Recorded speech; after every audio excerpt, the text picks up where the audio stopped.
ny mety toetry ny andro any an-dranomasina ny alakamisy 9 martsa 9 amin'ny 9 maraina hatramin'ny zoma 7 martsa 9 amin'ny 9 maraina. Tsy misy mifampitandremana fa mila mitandrina trano mpampiasa ranomasina. Ho an'ny morontsiraka atsinanana tanjony bomba omby hatrany amin'ny tanjona ny gotsy andorona tandrifon-drahona indraindray ho avy atsimina tsy masanana ny drivotra ka 20 hatramin'ny 30 km isan'ora adiny mpanonja nanonja be ny ranomasina avony onja raitra amin'ny 5 metatra tanjona ny gotsy hatramin'ny manoro anorona tandrifon-drahona ho avy atsimo amin'ny akapobe ny drivotra ka 10 hatramin'ny 20 km isan'ora adiny mpanonja ny ranomasina avony onja anodidina ny 2 metatra manoro hatrany tolanaro anorona ny voamaraina ho avy atsinanana varatra atsinanana ny drivotra ka 10 hatramin'ny 20 km isan'ora adiny mpanonja nanonja be ny ranomasina avony onja raitra amin'ny 5 metatra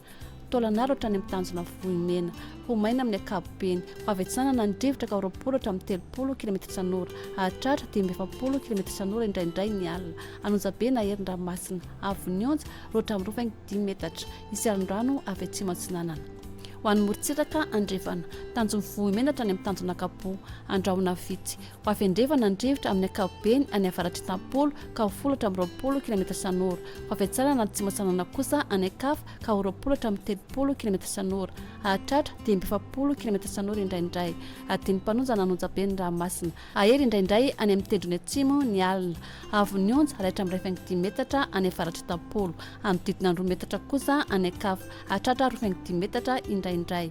tanjona kabohatra any amin'ny tanjona vilanandro anorona tandrifon-drahona indraindray any amin'ny tapany avaratra ny voamaraina ho avy andrevana ny drivotra ka 10 hatramin'ny 20 km isan'ora ho avy antsanana tsy masanana kosa ny maraina ka 10 km isan'ora adiny mpanonja ny ranomasina avony onja 5 metatra tanjona vilanandro hatrany analalava ho maina amin'ny akapobeny ho avy atsinanana tsy masanana ny drivotra ka 10 hatramin'ny 20 km isan'ora ho avy avaratra drevana kosa ny tolakandro sy ny alina ka 10 hatramin'ny 20 km isan'ora ho tonona adiny mpanonja ny ranomasina avony onja ratsakilatra 5 metatra analalava hatrany amin'ny tanjona bomba omby anorona tandrifon-drahona indraindray manakaiky any nosy be ho maina ny any akafa ho avy atsinanana ny drivotra eo anelan'elan'ny nosy be sy ny tanjona bomba omby ka 10 hatramin'ny 30 km isan'ora ivaova kosa any akafa ka 10 km isan'ora ho tonona adiny mpanonja ny ranomasina avony onja ratsakilatra 5 metatra tombanana hatratra 2 metatra kosa manakaiky ny tanjona bomba omby.